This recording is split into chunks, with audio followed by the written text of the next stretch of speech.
Welcome, welcome, welcome. I need to remember to press record. This is the lovely Andy Bowie. Oh, no way. I forgot to record it. I've just been talking to the camera for minutes. We're here at the Spring Fours. This is England's premium knockout competition. It's akin to the Nationals in America. It is a double elimination. At some point I will show you the draw, how it works. But we are playing in a triangle tonight. Now it's a tough triangle. We're 32nd seeds. We just managed to be seeded, which means we get the first seeds and a team that probably should be seeded as well in the 33rd seeds, but after the 32nd seed it's just kind of random. So we've got a tough trialer, but the good news is that we can lose both matches in the trialer and still be in the main event. So it's nice to win. I mean, last year we played the current first seeds in the first match. We only lost by 14 imps, and so they are beatable. I mean, anyone's beatable over 32 rods. But yeah, this is the room. There's the lovely Matt Brown. He's the guy in green. He is the real Matt Brown. There is another Matt Brown in England. So we call him the real Matt Brown to avoid confusion. And yeah, so we're gonna do some system stuff. Andy and I play together a lot, but we don't usually, we haven't got an electronic card, so every time we play we have to write a system out. And because we both play with a lot of people, we just need to clarify exactly what bids mean what that we do last time. Matt and I don't play the same as Matt and Andy, so we each play different things with different people, so what can you do, hey? So I'm just gonna do that, mingle about a bit. This is on the World Bridge Tour this year, so we've got a lot of international teams, and they're doing something better than they did last year. They're spacing things out. I don't know if you can compare this to the video last year. There's far fewer tables in the big room, this is the big room, than there were last year, but there's not fewer teams, so they must have some more rooms available. And they're also going to have multiple sets of boards out, as in different sets for different matches, which would be good, because last year we were too close together, all playing the same boards, and there was some integrity issues there. So yeah, I'm just going to mingle, chat to some people. There's Paul Gibson, who is viewer of the channel. I'm sure he's going to like this video below, so maybe I'll get a picture with Paul, and then we're going to do some system stuff, and then we're going to get started. My microphone is no longer working, so I'm going to have to find a quieter place in between rounds to do it than the bar that I usually do it in, because I'm worried about sound effects. So you might see me kind of stood off against a wall somewhere out of the way. But that's fine, you know I'm still in the same event. So we're going to do that. I'll be back in a second with some lovely hands and just waving to people who are walking through the door. Jake Milne, lovely guy. I think he's had a shave too, not as much as me, but he has. So we'll get going soon.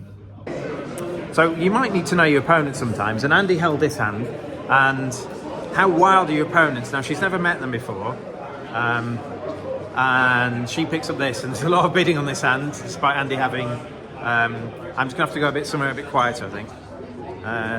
You pick up, just for future Steve, you pick up something like 2 small, ace, X, king to 5, 4 small, or something like that.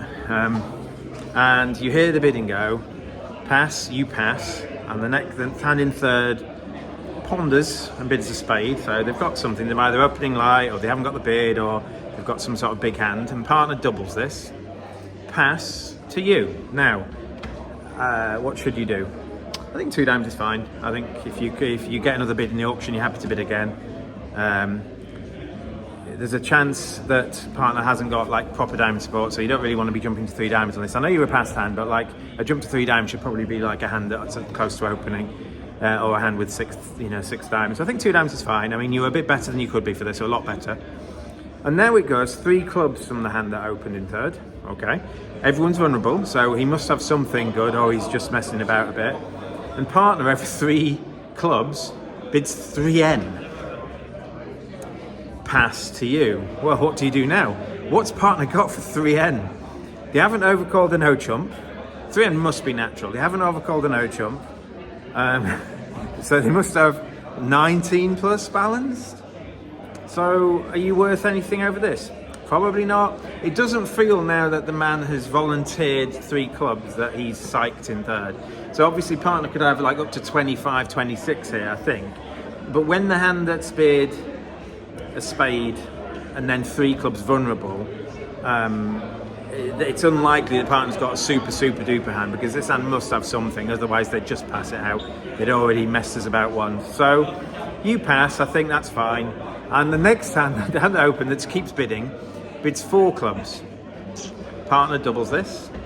Pass, so yeah. 4 spades on your right. Now this is where it comes to you. You've got a couple of chances here. What do you do now? So just bear in mind, it's effectively gone. You pass. A spade over called partner doubles. This hand passes. You bid 2 diamonds. 3 clubs. 3 end from partner.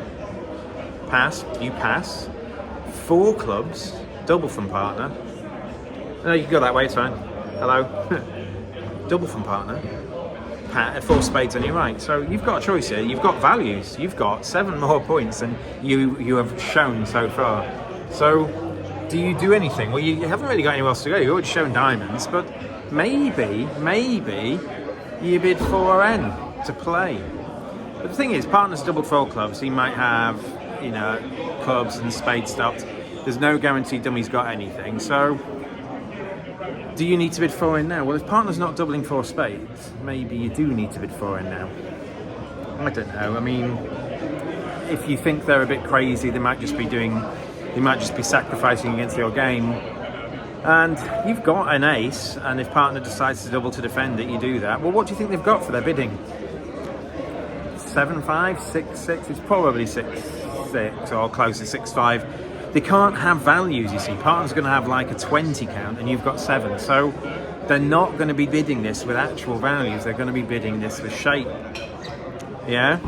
So can you beat 4 spades? Well, all your values are effectively dead if you're defending spades. If declarer happens to have a void heart and 1 diamond, well, you're providing no tricks to the defense.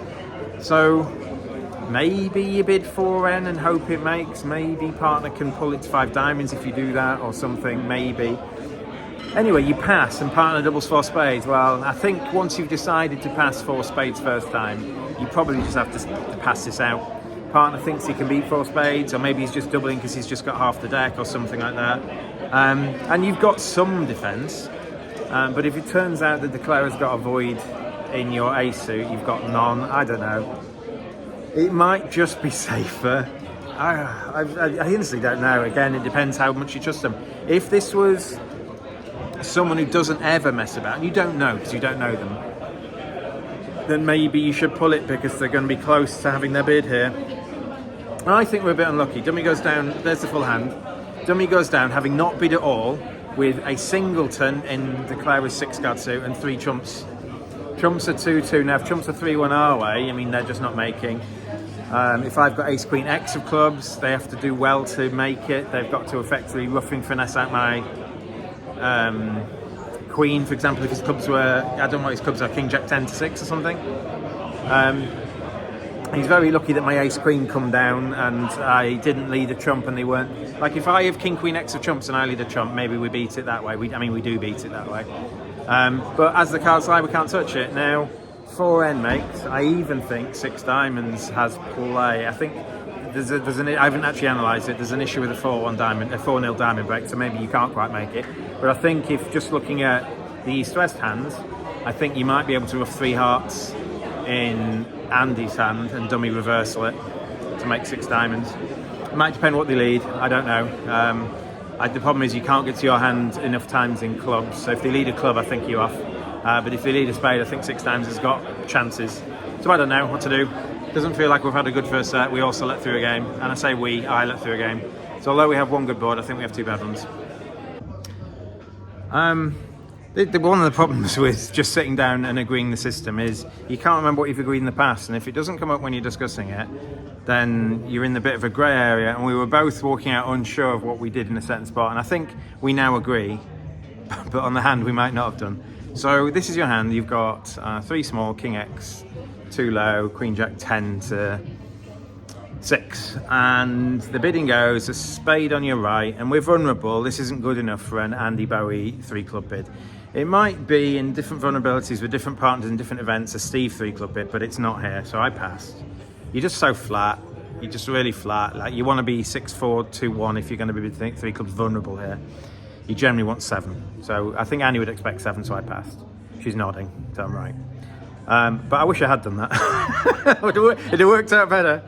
The hand on the left responds a no trump, which is wide ranging, like 5 to 11-ish, and Andy doubles this. And then they bid 2 spades, am I right? So, do you want to compete with this hand? Yes, you do. And I can't remember at the time, I don't want to sit there and tank and then bid something. I can't remember whether we played Lebensol or not. I'm like, shrug. I just bid 3 clubs. And now it shows a better hand. If we play Lebensol, so basically 2N here should be either Lebensol or scrambling. Should not be natural. You just shouldn't have a natural 2N bidding competition generally. And if it's scrambling, I don't want to bid it because I've got the suit I want to play and I know what suit I want to play in. And if it's not scrambling, it's Lebensol, and I can show a weak hand with clubs. So I can't remember what we play. I've since agreed that it should be Lebensol, but I wasn't sure at the time. So I bid 3 clubs, thinking, what's the worst that can happen? And partner bids 3 hearts now. Well, now, still don't know whether it's Lebensol or not. So if it's not Lebensol, partner's got some sort of hand that's too good to bid 2 hearts initially, double and bid 3 hearts. And if the danger is, if I've already shown too many points, maybe we're getting too high here. And there's a good chance that if you bid 4 hearts, which is the sort of thing you sort of have to do, it sounds like, and they double you, you could go for quite a few, which is what happened. So I raised to 4 hearts, and maybe I should be raising to 4 hearts anyway when Andy does this. But what I should really do is show a weaker hand with clubs, and then Andy might pass 3 clubs. So we really just want to be playing in 3 clubs here. I don't know what your heart suit was, but after you went 2 heart tricks, what was your heart suit? Ace-Jack, Ace-Jack, small. So we ended up bidding to 4 hearts. We got doubled. We went 3 off for 800. We have not had a good first 16 boards. We have not. And so I hope teammates can carry us. I hope teammates have done well, and all the bad things that we've done, our teammates might recover. I think that was the only like mass. Well, no, we also went off in a slam that got doubled as well, and I went an extra one off. I have personally not done very well today, but Andy's laughing, so I don't think she's too disappointed. Yeah, I mean, you know, like, just imagine going to events where your partner sits and grumbles and moans and can't believe they've signed up for a weekend of bridge with you. Thankfully, I haven't got that. My partner is still laughing and smiling, so thanks to that. I've made some punts so far. When's the last time I actually played proper bridge? A few online matches, but last time I played live bridge was about a month and a half ago, like a big event, so maybe I'm just a bit out of practice. I am playing. This is Robin Barker. There we go. Hi, Robin. Hello. All right, we'll shut off. I think he's got a question for me, maybe a ruling or a judgment thing. So I get to get something right, maybe. So I'll try and show you now that there's not many people and it's going to be a bit quieter sound-wise, just how it's going on. So if you saw the video last year, you'll see it. But basically, it's a big double elimination knockout. So here's the once defeated section, and that carries on to here. Yeah.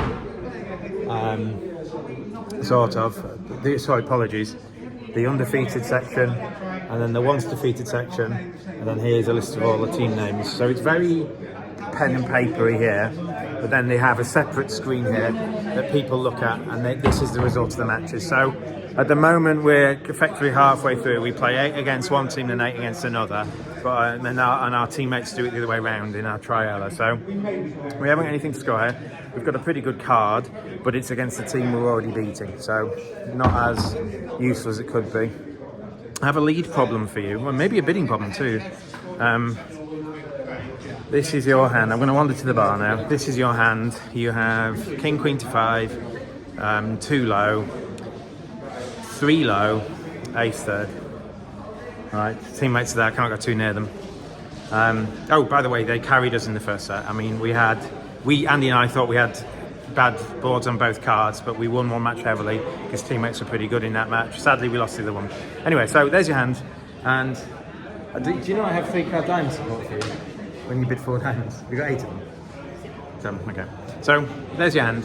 And the open 1 club on your left, which is some sort of strong club. Oh, holding things. Some sort of strong club. And over this, your partner bids 4 diamonds. Pass on your right. Now, if you're going to bid, you bid now, I think. You don't wait for them to back in and compete in hearts or whatever. If you're going to put them to a guess, you do it now. And I'm a big believer. You've seen my awful preempts, but generally I'm of the belief that you make them guess as quick as you can and then you pass. And so I think Andy's probably already made them guess. There's no guarantee that if they protect over 4 diamonds that they've got a making game. And you've got 5 spades. Like the best case scenario, maybe Andy's got a void spade and they double, and then the hand on my right's just a weak hand with like four spades and 4 clubs, and they have to bid 4 spades. And so you might end up defending 4 spades, and Andy's bid's worked. I don't think you should bid 5 diamonds here because you have defence. So I passed, and it goes double, pass, 4 hearts. I've decided to pass now. There's no point bidding 5 diamonds now. That's like the worst thing you can do. Allowing them to find their fit and then giving them an option to W. So 5 diamonds straight away is better than 5 diamonds second time round, but I think passing is probably right. Hope partner's done the damage. I mean, certain situations, when I would bid 4 diamonds here, I might have only 6 of them, but like, am I expecting Andy's got 7 or maybe 8? And anyway, so it's you to lead against 4 hearts. What should you lead? And playing teams, I think a diamond's just out. You're not going to have more than 1 cashing diamond, I don't think. And you could have ace, king to 6, and they could be 2-2, and maybe you beat it that way. But if that's the case, I think the king of spades lead is probably also fine, because they can't throw their diamonds away in anything, because you've got the ace of clubs and a spade stop. So I think you can lead the king of spades. And the ideal situation for what you should be doing here is, how would you envisage the defence going if you're going to beat it? Well, the best defence possible, the best defence possible is if partner's roughing the ace of spades out at trick 1, which is what happened. There's the full hand. You can see a diamond lead's just useless. They just draw trumps and the spades are all on side and they make 11. But I led the king of spades. Dummy goes down with what you can see. It went ace of spades rough at trick 1. Andy found a club return because it's obvious she can't get me in with a diamond. And I was able to cash the queen of spades and give Andy a second spade ruff. So we beat it. And I think the king of spades is correct at teams. How is a diamond ever going to beat this? And when you are cashing 2 diamonds, I think the king of spades is still safe. So lucky us, I guess, that we roughed out the ace at trick 1. I mean, there's no other lead to beat it. A small spade, I suppose a small spade works as well. Maybe, I don't know what the close club holding was, so maybe it doesn't. But yes, that was a good lead problem in a match that I think we've done pretty well in that match. We bid and made 4 diamonds doubled. I could have made 11, but I thought I'll just take my 10 when I don't think I should make 10. So, so this is a match that doesn't really matter, and we've had a pretty good card. We beat them in a game they should make. We competed to 3-part scores where we can't make game. And we beat them in another game, a game where I've led the king of spades, and we got plus 7-10. So I cannot imagine that we're not still winning the match after what teammates do. Don't hold me to that, and if that isn't the case, you might not see this clip.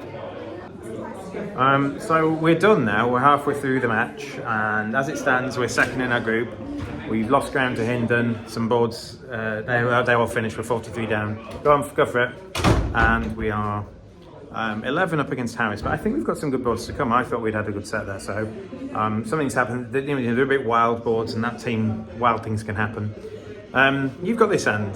This might be a defensive one. I'm going to do it as defense. So Future Steve has already probably shown you a defensive hand where Future Steve's hand was Queen Jack 4th, 3 low, King 3rd, and we're defending 5 diamonds. So Future Steve's gone through that, so hopefully you enjoyed that. If I've got another good hand, I'll sneak that in before this. Oh dear. Right, I'm going to cut off someone's number not very well, so I'll see you tomorrow. Yeah, sorry about that, but I think someone just almost collapsed, but he's fine now. I think he just had a bit of a faint spell, so that's good. I'll just let you know that nothing bad's happened. So we'll be back tomorrow where we're playing the second half of the trial, or that'll be the next video. We're going to go out for a meal. We've got a few meals out this weekend and lots of jigsaw puzzles to do back in the flat, so we're going to go there. So yeah, Spring Fours, tough event.